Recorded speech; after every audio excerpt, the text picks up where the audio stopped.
नमस्कार, आप देख रहे हैं न्यूज़ 18 बिहार झारखंड और मैं आपके साथ लक्ष्मी। एक बार फिर से देखिए, मुख्यमंत्री नीतीश कुमार के बेटे निशांत कुमार को लेकर जेडीयू कार्यकर्ताओं ने बड़ी मांग कर दी है। पार्टी कार्यकर्ताओं ने निशांत कुमार को विधानसभा चुनाव लड़ाने की मांग की और इसको लेकर जेडीयू कार्यालय के बाहर बड़े बड़े बैनर पोस्टर लगाए गए हैं, जिसमें कार्यकर्ताओं ने निशांत कुमार से चुनाव लड़ने की अपील की है। और एक हफ्ते के भीतर ये दूसरी बार है जब निशांत कुमार फिर से चुनाव लड़ाने और पार्टी में अहम भूमिका में आने की मांग की गई है निशांत कुमार से। तो देखिए, निशांत कुमार को चुनाव लड़ने की मांग जो है वो की जा रही है। अब जेडीयू कार्यालय के बाहर बड़े बड़े पोस्टर लगाए गए हैं। एक हफ्ते के भीतर ये दूसरी बार मांग उठी है निशांत के चुनाव लड़ने को लेकर। निशांत के बर्थडे पर भी मांग उठी थी, हमने तब भी आपको खबर दिखाया था। पटना से बड़ी खबर मिल रही है, जेडीयू कार्यकर्ताओं की बड़ी मांग है निशांत को लेकर। बड़े बड़े पोस्टर्स लगाए गए हैं, तस्वीरों में आप देख सकते हैं। जेडीयू के कार्यकर्ताओं की मांग है कि निशांत कुमार चुनाव लड़ें।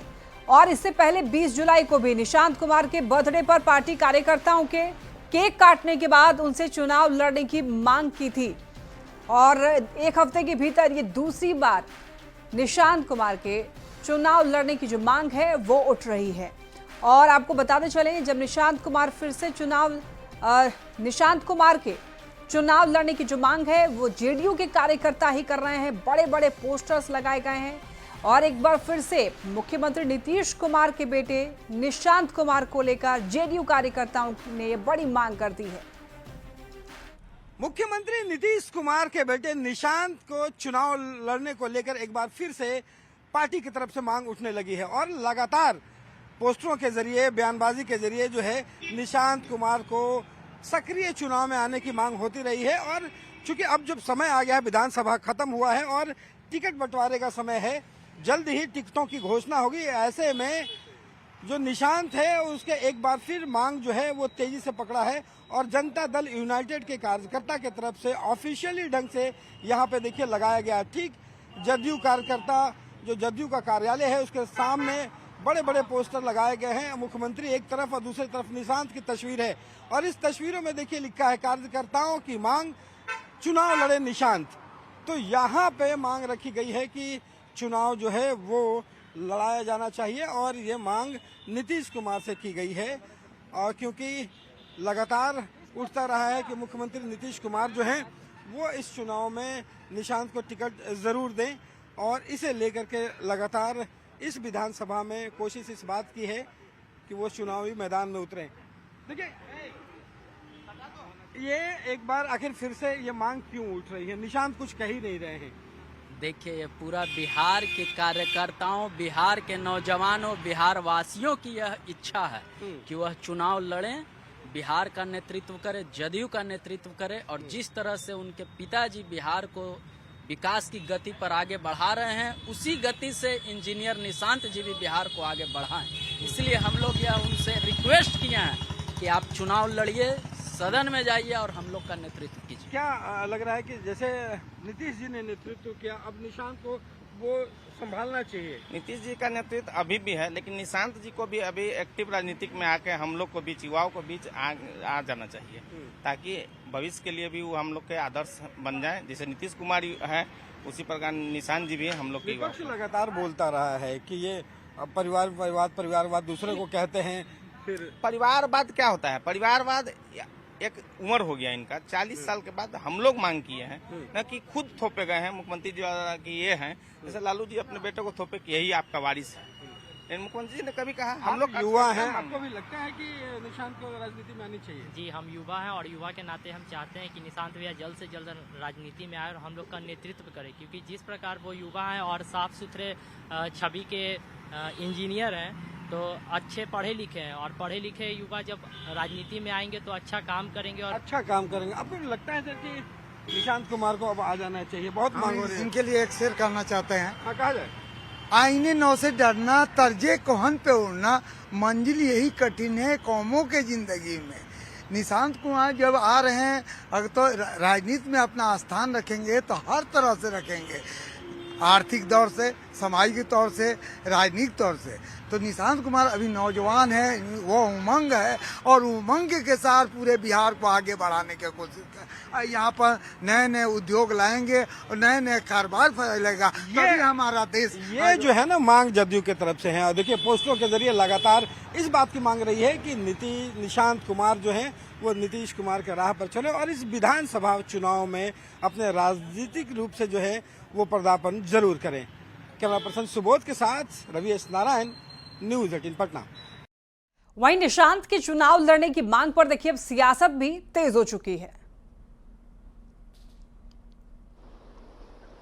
लोकतांत्रिक व्यवस्था में किसी को भी चुनाव लड़ने का अधिकार है।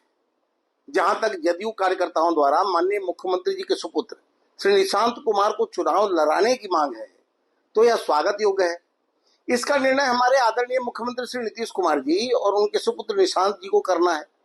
अगर वह चुनावी राजनीति में आते हैं तो भारतीय जनता पार्टी उसका स्वागत करेगी। जनता दल यूनाइटेड के कार्यकर्ताओं के द्वारा लगातार माननीय निशांत जी को चुनाव लड़ाए जाने संबंधी पोस्टर बैनर लगा करके उनको 2025 के विधानसभा चुनाव में शामिल होने का आग्रह किया जा रहा है। वैसे मेरा भी निजी तौर पर मानना है कि प्रत्येक नौजवान को समाज सेवा और सार्वजनिक जीवन में आकर के अपनी भूमिका का निर्वहन करना चाहिए। लेकिन जहां तक निशांत जी का सवाल है तो इस संदर्भ में स्वयं निशांत जी और आदरणीय मुख्यमंत्री नीतीश कुमार जी फैसला लेंगे। देखिए, आदरणीय मुख्यमंत्री श्री नीतीश कुमार जी के सुपुत्र श्री निशांत कुमार जी राजनीति में आए, चुनाव लड़ें, ये मांग कुछ लोगों के द्वारा जेडीयू की ओर से की जा रही है। लेकिन श्री तेजस्वी जी ने तो स्पष्ट कहा कि श्री निशांत जी को राजनीति में आना चाहिए, लेकिन उनको जेडीयू में कुछ लोग और बीजेपी नहीं आने देना चाहती है। ये बात आदरणीय नीतीश कुमार जी भी समझ रहे हैं। निशांत चुनाव लड़ेंगे, निशांत चुनाव में आएंगे, चुनाव में निशांत कब आएंगे, ये सिर्फ जेडीयू वाले हल्ला कर रहे हैं। अब भारतीय जनता पार्टी इसको होने नहीं देगी। ना 9 मन तेल जलेगा, ना राधा नाचेगी। विकासशील इंसान पार्टी यानी कि वीआईपी के संस्थापक मुकेश सहनी ने यह कहा कि हम लोग सालों से गुलाम थे, कभी बिहार में हमारा वजूद नहीं था। हमने संघर्ष करके अपने वोट के दम पर 4 विधायक बनाए। उन्होंने हमारे विधायकों को खरीद लिया। लोकतंत्र में विधायक खरीदना सही बात नहीं है। उन्होंने हमारे विधायक खरीदकर हमें सरकार से बाहर कर दिया। हमने संकल्प लिया है कि 4 विधायक की जगह 40 विधायक बनाएंगे और जिन्होंने हमसे 4 विधायक छीने उनसे 40 छीनकर बिहार में अपनी सरकार बनाएंगे। आज हम लोग बरसों से हम लोग गुलाम थे, कभी हम लोगों को बिहार में वजूद नहीं था। हम लोगों ने संघर्ष करके अपने वोट के दम पर 4 विधायक बनाया और 4 विधायक बनाया, सरकार में रहकर अपने लोगों को काम कर रहे थे तो उन्होंने हमारे विधायक को खरीद लिया। लोकतंत्र में विधायक खरीदना सही बात नहीं है। जनता के समस्या का हल कीजिए, विधायक ऑटोमेटिक बनेगा। उन्होंने देखा कि गरीब मछुआरा का बेटा सरकार में आ गया, अपने लोगों को कल्याण कर रहा है तो इनको रोको। उन्होंने हमारे विधायक को खरीद लिया और हमको सरकार से बाहर कर दिया, जो सरकार हमने बनाया। अगर हम समर्थन नहीं देते तो सरकार नहीं बनता। तो ऐसे जगह पर जब हमने अपना सरकार बनाया, उससे बाहर कर दिया, तो निश्चित तौर पर हमने संकल्प लिया 4 विधायक की जगह 40 विधायक बनाएंगे और जो आज जिन्होंने हमसे 4 छीना उनसे 40 छीनकर बिहार में अपनी सरकार बनाएंगे। मुकेश सहनी के इस बार 40 विधायक जीतकर बीजेपी से 4 विधायकों का बदला लेने के दावे पर सियासत तेज है। बीजेपी और जेडीयू ने मुकेश सहनी पर पलटवार किया है तो आरजेडी कांग्रेस बीजेपी पर निशाना साध रही है। बिहार की राजनीति में धन बल के प्रभाव से अपना स्थान सुनिश्चित करने में लगे वीआईपी प्रमुख मुकेश सहनी अभी राजनीतिक आसमान में गोते लगा रहे हैं। उन्हें बिहार की राजनीतिक जीवंतता की पहचान नहीं है। उनके विधायकों ने उनकी नीतियों से त्रस्त होकर ही उनके दल का त्याग कर दिया था। उन्हें तो आत्ममंथन करना चाहिए, लेकिन वह उल्टे ही धमकी दे रहे हैं कि हम 40 विधायकों को तोड़कर मिलाएंगे। अरे आप अगले चुनाव में किसी हैसियत में होंगे तब तो इसकी बात आएगी। भारतीय जनता पार्टी शोषितों, वंचितों, अति पिछड़ों के हक और अधिकार के प्रति कभी भी उनके लिए उनको न्याय मिले इसके प्रति गंभीर नहीं रही है। और जब जब अति पिछड़ा समाज ने राजनीतिक भागीदारी और राजनीतिक हिस्सेदारी अपने संघर्ष और आंदोलन के बल पर तय किया है, उसके मनोबल को तोड़ने का भारतीय जनता पार्टी के द्वारा प्रयास किया जाता है। माननीय मुकेश सहनी जी जब एनडीए के कुनबे और भारतीय जनता पार्टी पर आरोप लगाते हैं, उन्हें वो दृश्य भी याद रखना चाहिए जब पिछले चुनाव में मौर्या होटल में तेजस्वी जी के सामने, पूरे महागठबंधन के कुनबे के सामने उन्होंने आरोप लगाया था कि अति पिछड़े के बेटे के पीठ में खंजर भोंकने की साजिश रची जा रही है। भारतीय जनता पार्टी सत्ता में आने के लिए, सत्ता में बने रहने के लिए किसी हद तक जाती है। न उनका नियम है, न नीति है। बस किसी तरह से एमएलए को, एमपी को खरीद के, तोड़ कर, उन पे केस लाद कर, उनको डरा कर, धमका कर, ये उनका तरीका है। लोगों के एमएलए, एमपी को हथिया लेना और सत्ता में आ जाना, ये कोई नई बात नहीं है।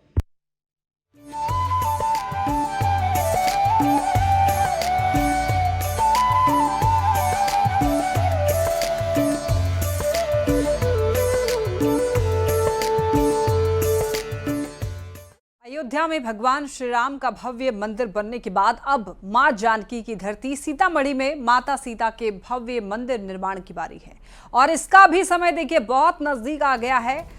और पुनौरा धाम पहुंच गए सीएम नीतीश कुमार। मां जानकी मंदिर में इन्होंने पूजा की।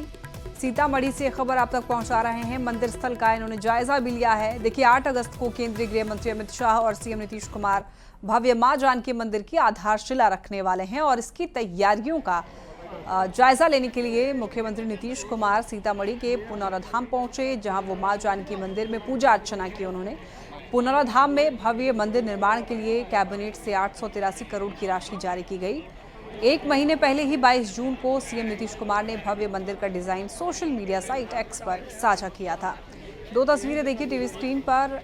ये जो तस्वीर दूसरी तरफ आप देख रहे हैं दाईं ओर, उसमें आप देखेंगे कि ये जो डिज़ाइन है मंदिर का, इसी तरीके का मंदिर जो है वो बनेगा, ऐसा ही होगा मंदिर। ये डिज़ाइन साझा किया गया है, मुख्यमंत्री नीतीश कुमार ने इसे साझा किया है। और आज की ये तस्वीर जब मुख्यमंत्री नीतीश कुमार पुनौरा धाम पहुँचे, और आपको बता दें इसके लिए 25 एकड़ ज़मीन की अधिग्रहण को मंजूरी मिल गई है। पहले जो है वो बताया जा रहा है कि 16.67 एकड़ भूमि जो है वो दी गई थी, लेकिन उसके बाद और ज़्यादा इसको बढ़ाया गया, 50 एकड़ किया गया। अब देखिए वहीं इससे पहले सीएम नीतीश मधुबनी के लौकही पहुंचते ही उन्होंने रोड शो किया। उसके बाद पूर्व मंत्री स्वर्गीय हरिप्रसाद शाह की प्रतिमा का अनावरण किया।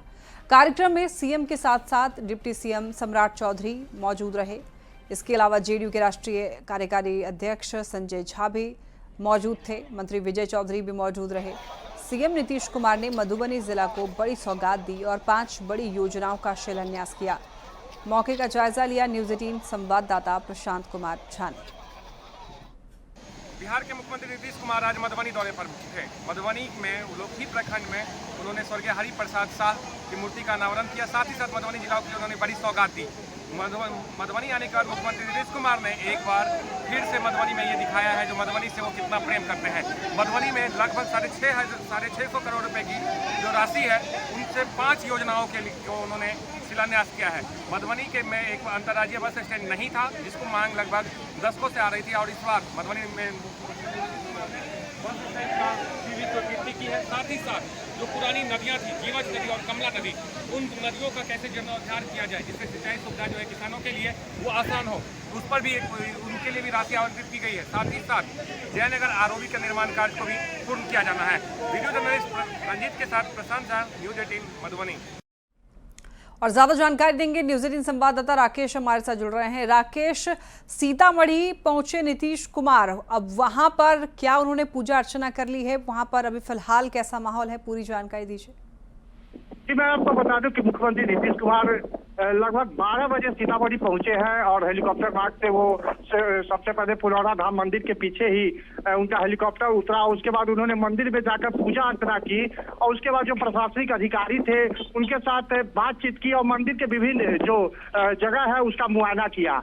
उसके बाद मुख्यमंत्री नीतीश कुमार के साथ जो अधिकारी मौजूद थे वो उनसे उन्होंने बातचीत की और जो प्रस्तावित मंदिर का नक्शा है, जो अयोध्या के तर्ज पर यहाँ पर मंदिर का निर्माण होना है, उसके बारे में विस्तृत रूप से उन्होंने अधिकारियों से बात की और इस दौरान कई निर्देश जारी किए। उसके बाद मुख्यमंत्री नीतीश कुमार डुमरा हेलीपैड के लिए यहाँ से रवाना हो चुके हैं और काफी गहमा-गहमी रहा और कई सैकड़ों की तादाद में यहाँ पर लोग जमा थे जो मुख्यमंत्री से मिलना चाह रहे थे। हालांकि सुरक्षा कारणों की वजह से उन्हें मिलने नहीं दिया गया और काफी भीड़ यहाँ पर इकट्ठा थी और मुख्यमंत्री को सुनने के लिए लोग बेताब थे। जी राकेश, मंदिर निर्माण का क्या लक्ष्य रखा गया है? मुख्यमंत्री नीतीश कुमार के द्वारा ही पहल की गई है और बिहार कैबिनेट से अयोध्या के तर्ज पर सीतामढ़ी में भी माता सीता के भव्य मंदिर निर्माण के लिए पहल की गई है और कैबिनेट से इसके लिए भारी भरकम राशि 883 करोड़ रुपए की राशि प्रदान की गई है। तो 8 अगस्त को केंद्रीय गृह मंत्री अमित शाह और मुख्यमंत्री नीतीश कुमार दोनों के हाथों के द्वारा संयुक्त रूप से इस मंदिर का शिलान्यास किया जाएगा और उसके बाद मंदिर की आधारशिला रखने के बाद जोर शोर से मंदिर का निर्माण कार्य शुरू कर दिया जाएगा। तो इसको लेकर भी मुख्यमंत्री नीतीश कुमार आज यहाँ आए थे और सभी स्थिति और परिस्थितियों को उन्होंने देखने का काम किया है और अधिकारियों से इस मामले को लेकर उन्होंने बातचीत की थी। तो राकेश, वहां पर जो सीतामढ़ी वासी हैं उनमें कितना उत्साह देखने को मिला? देखिए, सीतामढ़ी के लोगों में काफी उत्साह का माहौल है क्योंकि पिछले लंबे अरसे से यहाँ के लोग माता सीता के भव्य मंदिर का निर्माण की मांग कर रहे थे और कहा जा सकता है कि मुख्यमंत्री नीतीश कुमार के प्रयास का ही नतीजा है कि माता सीता एक छोटे से मंदिर में स्थापित थी, लेकिन अब उनको भव्य स्वरूप प्रदान किया जाएगा और माता सीता को कहा जा सकता है कि वनवास से मुक्ति मिल जाएगी। तो यहाँ के लोगों में काफी खुशी है और एक जश्न का माहौल कायम है। बहुत धन्यवाद आपका इन तमाम जानकारियों के लिए राकेश। बढ़ते खबरों में आगे, पटना से बड़ी खबर, विधि व्यवस्था को दुरुस्त करने की कवायद जो है वो की जा रही है। 11 पुलिस इंस्पेक्टर का तबादला किया गया है। मुंगेर, खगड़िया, नालंदा, रोहतास से पटना में तबादला किया गया है। देखिए, पटना एसएसपी ने crime control law order police मुख्यालय को एक पत्र लिखा था और एसएसपी के पत्र पर पुलिस मुख्यालय ने संज्ञान लिया है। तो देखिए, यहाँ पर कानून व्यवस्था को दुरुस्त रखने के लिए विधि व्यवस्था को दुरुस्त करने की कवायद की गई है और 11 पुलिस इंस्पेक्टर का इसी सिलसिले में तबादला किया गया है। मुंगेर, खगड़िया, नालंदा, रोहतास से पटना में तबादला किया गया है। गैंगस्टर चंदन मिश्रा हत्याकांड में देखिए, पटना पुलिस ने अपनी जांच और ज्यादा तेज कर दी है और इस मामले में बड़ी जानकारी सामने आई है कि चंदन को गोली मारने के बाद शूटर तौसीफ उर्फ बादशाह ने चंदन मिश्रा का वीडियो बनाया था और इस पूरे मामले में साजिशकर्ता निशू खान को शेरू सिंह ने एक भरोसा दिलाया था कि अगर चंदन मिश्रा का काम तमाम कर देगा तो उसकी जमीन विवाद का जो मामला है वो सुलझा देगा। अब इस पूरे मामले में पटना पुलिस गिरफ्तार लाइनर अभिषेक को रिमांड पर लेने की तैयारी जो है वो शुरू कर दी है और पटना पुलिस मुख्यालय से और अधिक जानकारी दे रहे हैं न्यूज 18 संवाददाता संजय कुमार।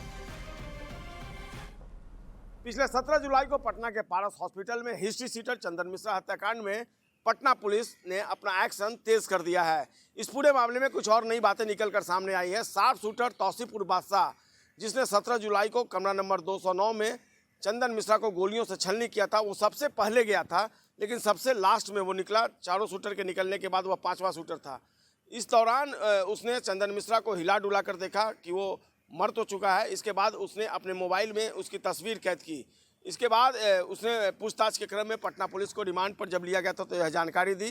हालांकि जब उसका मोबाइल चेक किया गया तो उसके मोबाइल से सारे फुटेज जो थे वो डिलीट हो चुके थे।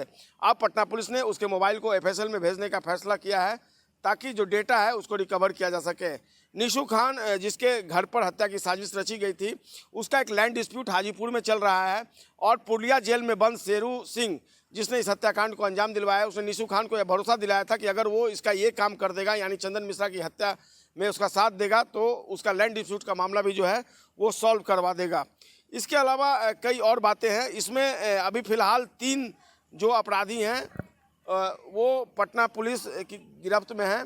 एक जो अभिषेक है वो भोजपुर जेल में बंद है, जिसको बिहियां थाना क्षेत्र से गिरफ्तार किया गया था बलवंत सिंह और रवि रंजन के साथ। तो अभिषेक को अब पटना पुलिस रिमांड पर लेगी और उससे कई अहम जानकारियां हासिल करेगी। बाद में बलवंत सिंह और रवि रंजन जो फिलहाल इलाज करवा रहे हैं उनको भी पुलिस रिमांड पर लेगी और उनसे कई तरह की जानकारियां हासिल करेगी। अभी भी 2 शूटर इस पूरे मामले में एब्सकॉन्ड कर रहे हैं, जिनको पुलिस अभी तक गिरफ्तार नहीं कर सकी है और उनकी गिरफ्तारी के लिए पटना पुलिस लगातार छापेमारी कर रही है। देखना होगा बाकी के 2 फरार शूटर और इस पूरे मामले में और जो कॉन्स्पिरेटर हैं उनको पुलिस कब तक गिरफ्तार कर पाती है। संजय कुमार, न्यूज़ 18 पटना। बड़ी खबर दानापुर दियारा से, जहां पर देखिए हर दिन लोग अपनी जान को खतरे में डालकर सफर कर रहे हैं। उफनती गंगा की लहरों पर बेरोक टोक नावों पर ओवरलोडिंग जारी है और दियारा के लोग इन्हीं नावों पर हर दिन सफर करने के लिए मजबूर हैं। तस्वीरों में आप साफ देख सकते हैं किस तरह गंगा नदी जो है उफान पर है और बिना किसी सुरक्षा व्यवस्था के धड़ल्ले से नावों का परिचालन हो रहा है। आपको ये बता दें कि नावों पर देखिए महिला, बुजुर्ग से लेकर बच्चे तक इसमें सवार हैं। लोग अपनी बाइक भी जो है इसी नाव पर लाद देते हैं और काम के बाद लौटते वक्त भी यही तस्वीर होती है। यानी हर दिन दियारा के लोग जो हैं 2 बार अपनी जिंदगी दांव पर लगाते हैं। तस्वीरों में आप देखिए और इन तस्वीरों को देखकर आप कहेंगे कभी भी यहाँ पर बड़ा हादसा हो सकता है। अब ऐसे में सवाल ये उठता है कि क्या प्रशासन को इस बारे में पता नहीं है? क्या ये मामला प्रशासन के संज्ञान में नहीं है?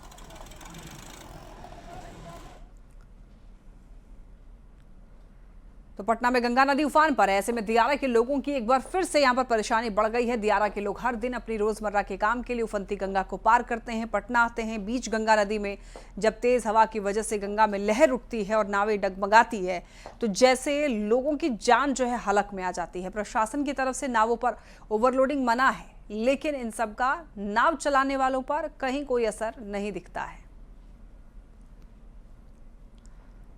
और ऐसे में उफनती गंगा में नावों पर ओवरलोडिंग पर कई सवाल उठ रहे हैं। सवाल ये कि क्या प्रशासन को नावों पर ओवरलोडिंग की खबर नहीं है? सवाल ये भी कि गंगा के तट पर आदेश का पालन किसकी जिम्मेदारी है? उफनती गंगा में नावों पर ओवरलोडिंग और इसको लेकर कई सवाल खड़े हो रहे हैं। सवाल ये भी गंगा तट पर सुरक्षा के कोई इंतजाम आखिर क्यों नहीं है? और सवाल ये भी कि बीच लहर में कोई हादसा अगर हो जाए तो कौन जिम्मेदार होगा? और सवाल ये भी कि नाव चालकों को प्रशासन के आदेश की परवाह क्यों नहीं है? प्रशासन को नावों पर ओवरलोडिंग की क्या खबर नहीं है? गंगा में कोई अगर हादसा हो जाए तो कौन जिम्मेदार होगा? ऐसे तमाम सुलगते सवाल न्यूज़ 18 इन तस्वीरों को देखकर पूछता है। और इसी के साथ खबरें लगातार जारी है। आप देखते रहिए न्यूज़ 18 बिहार झारखंड।